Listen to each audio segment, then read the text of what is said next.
la saisine des juridictions.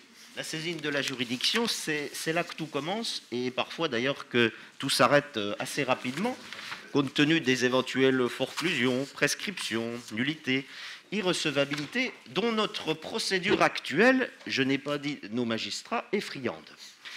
Alors, la simplification était, je crois, l'un des buts recherchés par les textes qui nous gouvernent aujourd'hui. Ce but a-t-il été atteint? La saisine des juridictions est-elle plus simple, plus efficace, ou au contraire plus obscure ou plus piégeuse? Écoutons sur ce thème Madame Sophie Mola, qui est présidente de chambre à la Cour d'appel de Paris, et Maître Audre-Alexandre Leroux, qui est avocate au barreau de Versailles et administrateur de la APPE.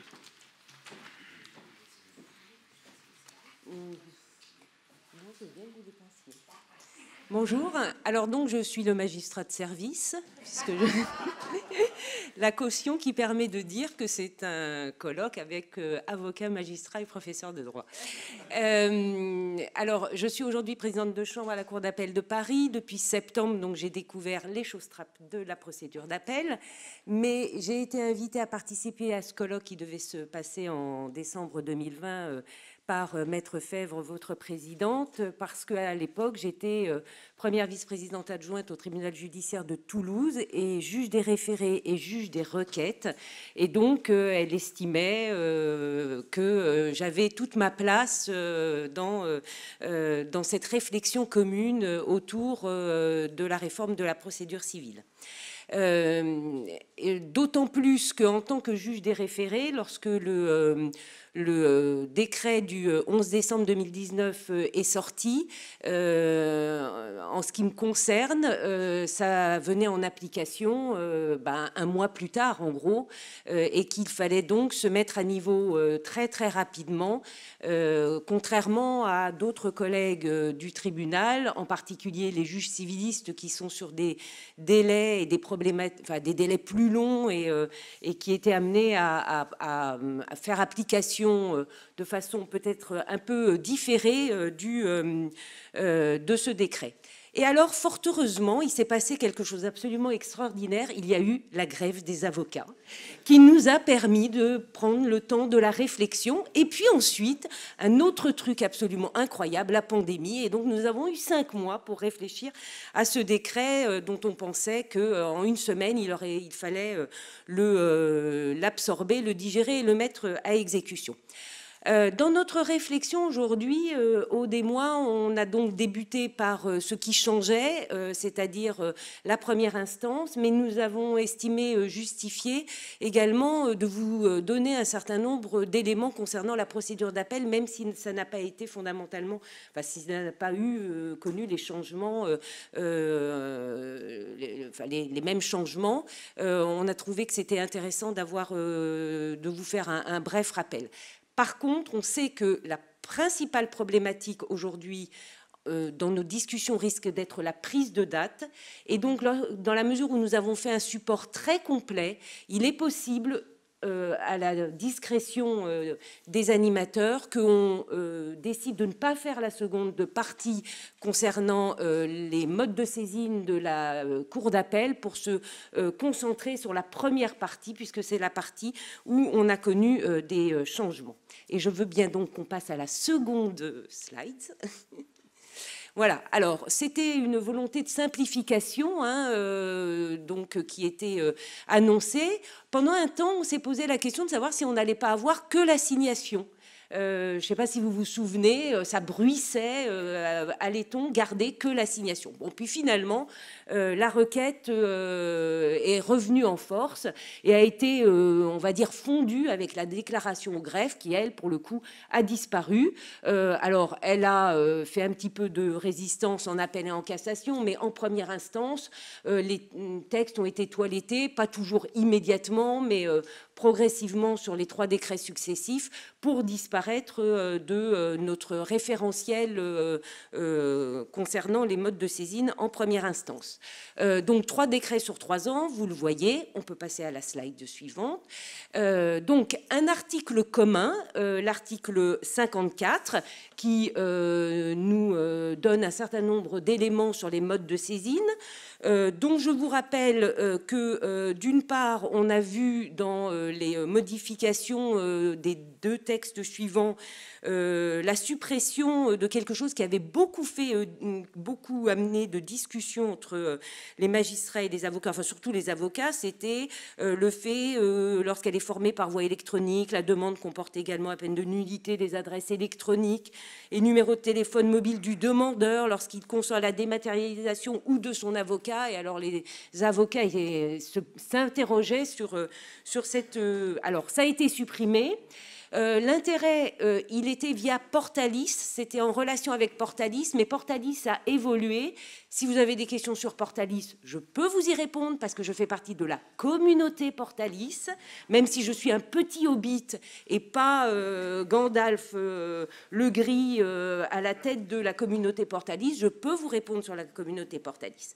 Nouveau changement également en 2020, l'article 54 initialement avait indiqué que il fallait que la demande mentionne les conditions procédurales de la comparution du défendeur et bien évidemment ce n'était pas possible pour la requête.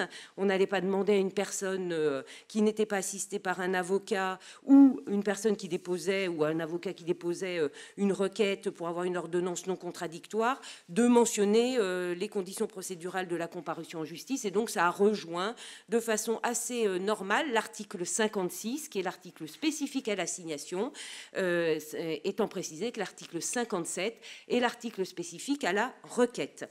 Alors, je vous renvoie à ces 2 articles qui finalement ne sont pas très différents de ce qu'ils étaient avant, donc il n'y a pas des modifications essentielles.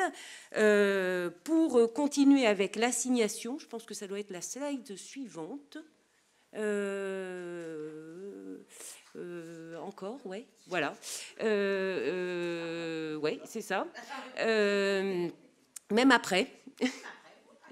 Alors, juste avant le bouleversement de la prise de date, je voulais vous rappeler que l'assignation, l'article 56 dispose maintenant que l'assignation précise également, le cas échéant, la chambre désignée. Et qu'il a été ajouté dans le code un article 82-1 qui explique comment est-ce qu'on réoriente une affaire au sein du tribunal judiciaire concernant la compétence du juge. Donc, souvenez-vous, lorsque le juge aux affaires familiales est devenu juge de la liquidation des régimes mat', on s'est posé plein de questions pour savoir comment est-ce qu'on réorientait au sein du tribunal lorsque le tribunal avait été saisi, mais que c'était le JAF qui aurait dû être saisi. On ne savait pas comment faire. Est-ce qu'il fallait faire une ordonnance d'incompétence, de renvoi, enfin bon, est-ce qu'on faisait une mesure d'administration judiciaire? On a eu des pratiques, nous, magistrats, différentes, certaines très light, mesure d'administration judiciaire, mention au dossier, point, d'autres beaucoup plus lourdes, avec une ordonnance qui constatait l'incompétence du tribunal et puis renvoyait devant le JAF, ce qui était un peu ubuesque puisque tout le monde faisait partie de la même juridiction. Aujourd'hui, que nous avons donc le tribunal judiciaire, fusion du tribunal d'instance et du tribunal de grande instance, nous avons cet article 82-1 qui règle les problèmes de compétence, puisqu'il peut y avoir, par exemple, la saisine du juge des référés pour un bail d'habitation, dont on sait que c'est le juge des contentieux de la protection qui est compétent, et la nécessité donc de faire une réorientation au sein du tribunal. C'est l'article 82-1 qui est un peu une usine à gaz, il faut quand même l'avouer, puisqu'il y a 3 mois de délai. Et donc, ça, alors en référé, très clairement, il vaut mieux réassigner plutôt que réorienter. Mais pour d'autres, lorsqu'il y a, pour d'autres matières, la réorientation peut très bien apparaître une bonne chose. Voilà en ce qui concerne la première partie, et je vais laisser la parole à Aude concernant la prise de date, qui est quand même ce qui est de plus croustillant aujourd'hui et de plus intéressant dans notre discussion.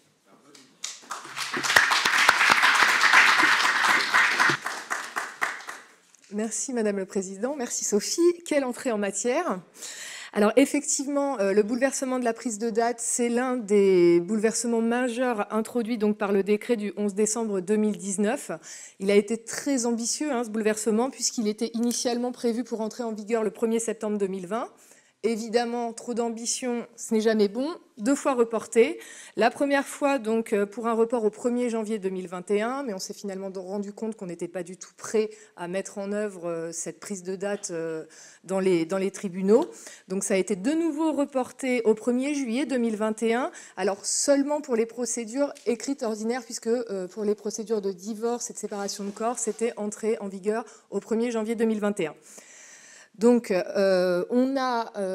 désormais, on sait que la prise de date se fait spontanément et automatiquement via le RPVA, via Ibaro. Ça, c'est obligatoire depuis le 1er septembre 2021. Donc, naturellement, sauf cause étrangère, on a des modalités qui diffèrent, qui nous permettront de prendre la date auprès du tribunal sans passer par Ibaro, heureusement. Et cette exception existe également pour tout ce qui est toutes les parties qui sont dispensées de représentation obligatoire. Donc on a la possibilité, si Ibaro ne fonctionne pas, de prendre cette date, mais quand ça fonctionne bien, il faut impérativement le faire par Ibaro. Alors les modules de prise de date, naturellement, ce n'est pas déployé au niveau national, ce serait trop simple. Chaque juridiction déploie son module et a ses particularités dans ce déploiement. Donc, ce qui ne facilite pas forcément les choses pour nous, avocats, quand on intervient devant différentes juridictions dans le ressort de la cour d'appel devant laquelle on est compétent. Donc, il faut s'adapter, bien choisir la nature de son contentieux, essayer de ne pas se tromper pour éviter les difficultés. Donc, l'idée, en fait, de cette prise de date, c'est déjà de décharger le greffe d'un bon nombre d'actions. Et notamment, on va en reparler de la saisie des parties, puisque désormais, ça incombe à l'avocat qui prend sa date. Et ce n'est plus, ça permet en fait au greffe de récupérer directement les parties qui vont intégrer le logiciel et donc décharger de ce point de vue-là la juridiction. Donc, pratiquement, je pense que vous êtes tous très au point sur comment ça se passe informatiquement. Je pense que vous l'avez tous déjà fait. Oui, ou vos assistantes en tout cas. Alors, l'avocat adresse donc son projet au tribunal après avoir renseigné donc les parties, je vous le disais, donc bien être scrupuleux sur les mentions obligatoires et sur les parties qui sont indiquées. Ensuite, on doit choisir, alors ça c'est un petit peu la difficulté, la nature de l'affaire concernée qui est donc à choisir dans un menu déroulant. Alors selon les juridictions, c'est plus ou moins long, vous en avez plus ou moins, donc parfois c'est fastidieux, vous arrivez au bout, vous vous dites « Mon Dieu, j'ai raté Des fois, c'est une cinquantaine, je crois, donc ça peut être... Ouais, à 80 ? Ah ouais, donc voilà, ça peut être particulièrement fastidieux. Bon, vous choisissez le bon litige, vous choisissez le délai dans lequel vous aimeriez assigner, avoir cette première date d'audience, donc d'orientation, qui remplace l'ancienne conférence, donc la date d'audience d'orientation. Et vous choisissez finalement une date parmi celles qui vous sont proposées. Alors attention, parce que le choix de cette date, c'est juste au stade de choix et ça n'a pas valeur de validation. L'expérience nous a tous montré que cette date est parfois proposée alors qu'elle n'est en réalité pas disponible.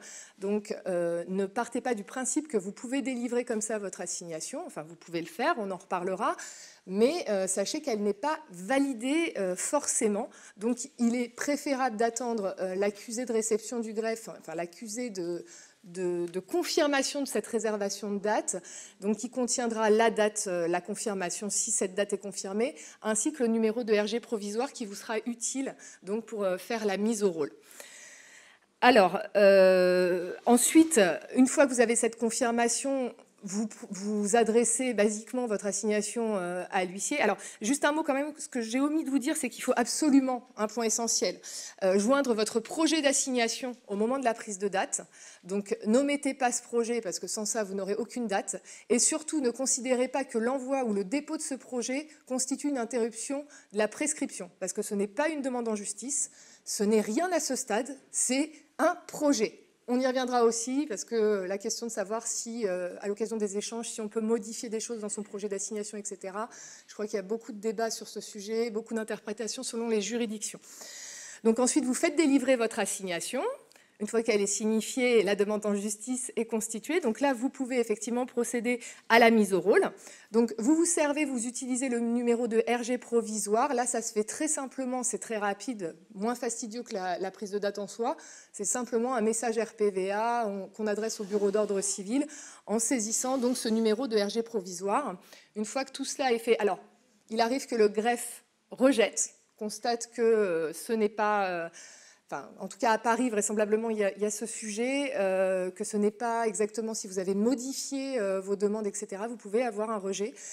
Donc, on s'est un petit peu interrogé avec Sophie Mola sur la question de savoir comment faire face à ce rejet, comment contourner cette difficulté, parce que ça peut avoir un rejet à ce stade, ça peut avoir des conséquences dramatiques. Qu'est-ce que vous allez faire de la suite de la procédure, etc. Bon, on en rediscutera. Donc, vous mettez au rôle votre assignation, vous avez enregistré votre numéro de RG provisoire. En réponse, le greffe vous adressera donc là un avis d'audience. Donc, cet avis rappellera la date, vous confirmera la date d'audience, vous dira c'est bien cette date-là qui est fixée et vous informera surtout du numéro de RG définitif. Donc, c'est ce numéro RG qu'il faudra transmettre à vos contradicteurs pour leur permettre de se constituer. Ça ne sert à rien de transmettre le RG provisoire, ils ne pourront rien en faire. Alors, on a une modification notable qui est intervenue relativement au délai de placement, puisqu'auparavant, on était sur un délai qui était très large, on était très à l'aise, on avait 4 mois pour placer notre assignation à compter de sa signification. Donc, en plus, on avait la maîtrise sur le départ du délai. Le départ du délai, c'était la signification de l'acte. Patatras, donc réforme, tout est modifié. Donc désormais, le délai donc, de mise au rôle actuellement, ce qui se passe actuellement, puisqu'il y a beaucoup de modifications, c'est donc un délai de 15 jours. Donc ce délai de 15 jours, c'est qui se calcule à rebours de la date d'audience. Donc, on prend donc à condition que la date d'audience vous ait été fixée, heureusement, au moins 15 jours avant, parce que sinon, on se demande matériellement comment on pourrait faire.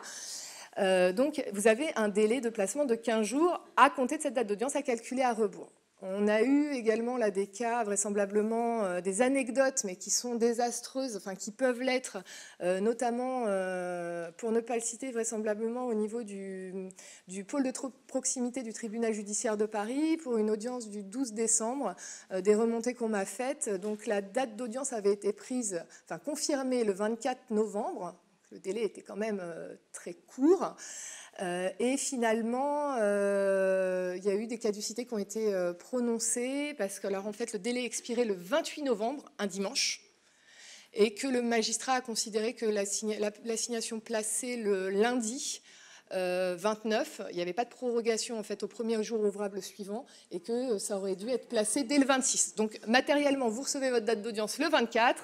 Vous devez donc finaliser votre assignation, indiquer tout ça, faire signifier à l'huissier, récupérer et placer au plus tard le 26. Enfin, il y a certainement quelque chose qui doit être modifié là, au moins peut-être indiquer, moi je sais pas, au moins que la date doit être confirmée au moins un mois avant l'audience si on reste sur ce délai de quinzaine qui se calcule à rebours.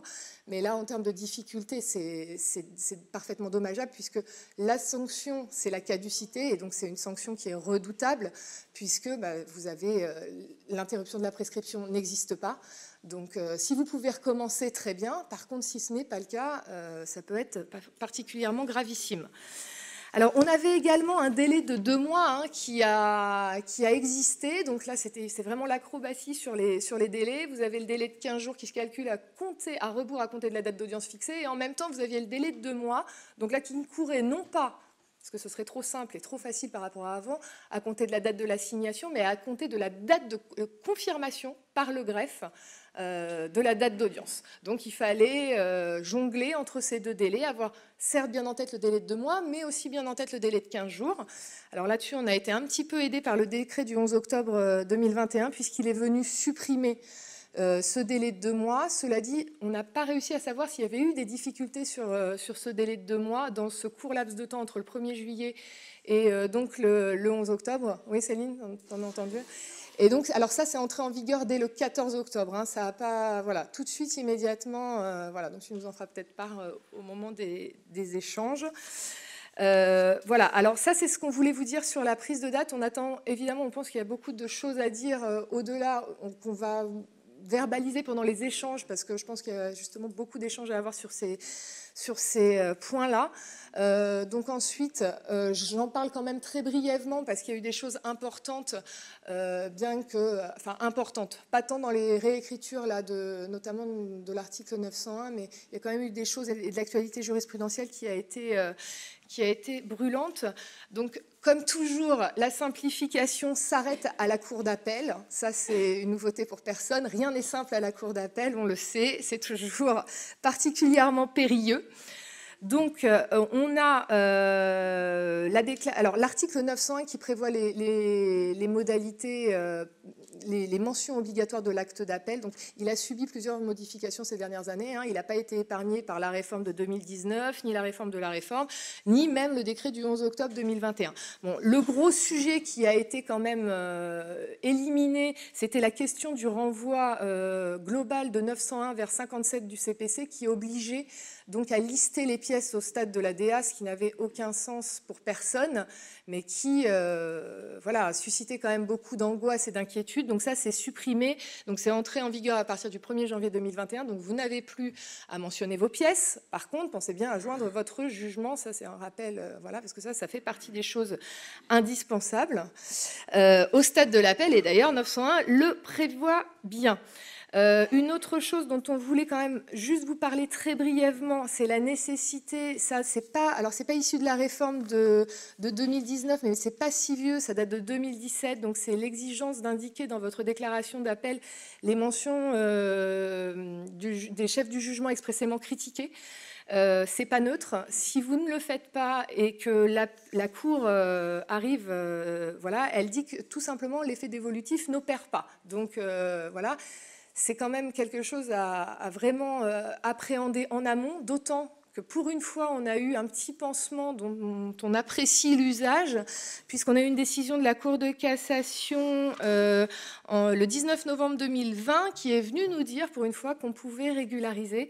Alors quand il manque, quand on a omis une mention de l'article 901 ou quand on a omis un ou plusieurs chefs du jugement, on peut les ajouter. La deuxième DA vient s'incorporer à la première, donc autant l'utiliser, ne nous en privons pas, d'autant que stratégiquement, l'intimé n'aura pas forcément à venir soulever une éventuelle nullité sur le défaut de chef du jugement critiqué au sein de l'ADA, mais pourra attendre malicieusement d'arriver pour venir dire qu'il n'y a pas d'effet dévolutif devant la Cour, et que là, en termes de sanctions, c'est beaucoup plus sévère.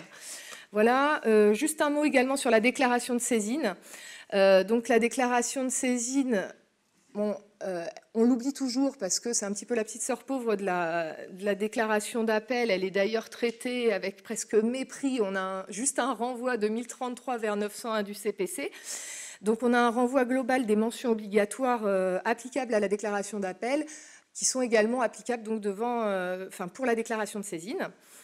Alors, la grosse difficulté, c'est que dès lors qu'on renvoie strictement à 901, on a la nécessité de faire apparaître dans la déclaration de saisine les chefs du jugement expressément critiqués, ce qui paraît être un contresens absolu, puisque l'étendue de la saisine de la Cour de renvoi est fixée par l'arrêt de cassation, donc ça n'a strictement aucun intérêt. Alors, opportunément, la Cour de cassation est venue nous dire « Rassurez-vous », ça c'était l'arrêt du 14 janvier 2021, si vous ne mentionnez pas ces chefs, on n'a pas l'étendue de la saisine n'est pas limitée, mais elle n'a pas non plus dit « vous n'avez pas à le faire ». Donc, c'est quand même resté une problématique. Et par la suite, par un arrêt du 15 avril 2021, parce qu'il avait été jugé que le défaut de cette mention au sein d'une déclaration de saisine avait abouti à une caducité, ce qui n'avait aucun sens, elle est quand même venue dire qu'il y avait une sanction si on oubliait ces chefs de jugement critiqués, c'était la nullité. Alors, une nullité pour vice de forme, certes, mais tout de même une nullité. Alors, il faudra essayer de trouver un grief, parce qu'on ne voit pas bien, mais moi, personnellement, à la Cour, je prends toutes les précautions. Voilà, donc j'ai terminé pour ce qu'on avait à vous dire. Je vais laisser peut-être Sophie vous dire un mot sur l'assignation à jour fixe. Voilà. Oui, bon. Quelques mots rapidement, Madame la Présidente. En une minute, donc il faut être conscient que parfois la déclaration d'appel ne suffit pas et qu'il faut une assignation à jour fixe qui peut être facultative, on n'en parle pas, qui est parfois donc obligatoire dans certains cas, les jugements d'orientation, les jugements arrêtant le plan de cession, les jugements statuant sur la compétence. Et lorsqu'il y a un appel d'un jugement ayant ordonné une expertise, il faut d'abord avoir l'autorisation de faire appel avant de pouvoir déposer la déclaration d'appel. Les conséquences sont importantes. Jugement d'orientation, jugement arrêtant le plan de cession, s'il n'y a pas de demande d'assignation à un jour fixe, eh bien c'est une irrecevabilité. Jugement statuant sur la compétence, c'est une caducité. Et souvenons-nous que si il y a une ordonnance qui a été rendue par le magistrat autorisant l'assignation à jour fixe alors que les délais prévus par les textes n'ont pas été respectés, ça ne permet pas de couvrir l'irrecevabilité ou la caducité devant la Cour qui va donc prononcer l'un ou l'autre. Concernant l'arrêt de l'exécution provisoire, donc on est dans le cas d'un appel d'une instance spécifique devant le premier président ou son délégataire, et la saisine s'effectue par assignation. On renvoie aux articles 54 et 56, et j'en ai terminé.